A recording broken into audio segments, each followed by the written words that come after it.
You know that feeling, right? You click on something, you're ready to watch a video, and nothing. The digital world just freezes. Well, recently, that happened to millions of us, all at the same time on one of the biggest platforms in the world. So today, we're going to break down exactly what went on during that massive YouTube outage. Sound familiar? You were probably just trying to load a tutorial, maybe your favorite music playlist, and all you got was, well, an error screen. If that was you, trust me, it wasn't just your Wi-Fi acting up, you were part of a huge global event. For most of us, it all started with that symbol of modern-day frustration, the spinning, endless buffering wheel. Then maybe you got a little glimmer of hope, right? A few thumbnails might have loaded, but clicking on them was a total gamble. The service was just flickering, on again, off again. And then, finally, it was just gone. A blank screen. One of the absolute cornerstones of the internet, suddenly and completely unreachable. And here's the most important part. It wasn't your device, and it wasn't your internet connection. This was a shared experience. Millions of us, all over the world, staring at the exact same broken screen at the exact same time. So how do millions of people individually freaking out about their connection turn into a verified global story? How did we all figure out just how big this problem really was while it was happening? Well, the internet kind of has its own alarm system for this, and it's called Downdetector.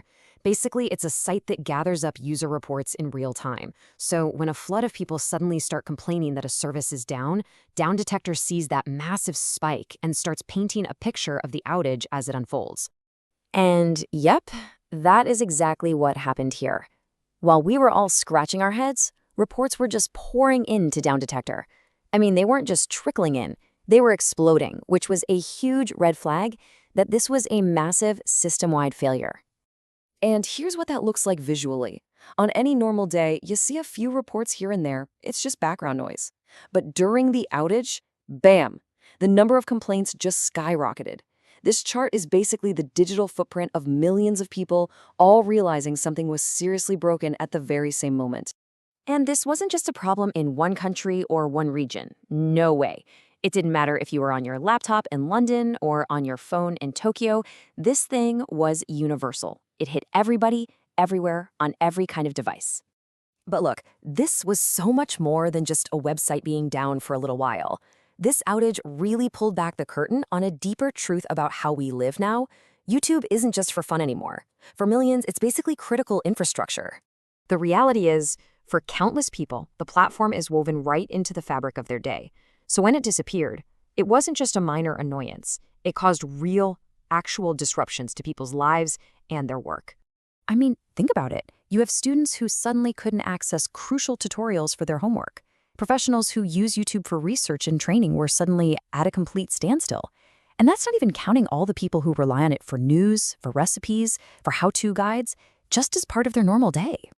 And that really gets to YouTube's dual identity, right? On one hand, yeah, it's our global hub for entertainment, music, creators, all that fun stuff. But on the other hand, it has become an absolutely essential utility. It's a library, a school, and a newsstand all rolled into one. And when a utility like that goes down, the impact is just massive.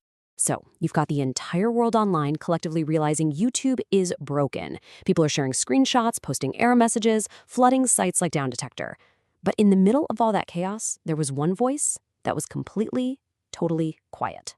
As all of this user-generated proof was piling up, creating this crystal-clear picture of a huge failure, the company actually behind it all, Google, was silent. Instead of an explanation, all we got was a digital void. And reports from that time confirmed it. Right as that first wave of complaints was peaking, official channels from Google had provided zero explanation about what the technical problem even was. There was no clarity, no timeline for a fix, just nothing. And that really leaves us with a critical question, doesn't it? We've built so much of our daily lives, our economies, and even our access to information on a handful of these massive tech platforms. This outage was a stark reminder of just how fragile that system is and how deeply we depend on it.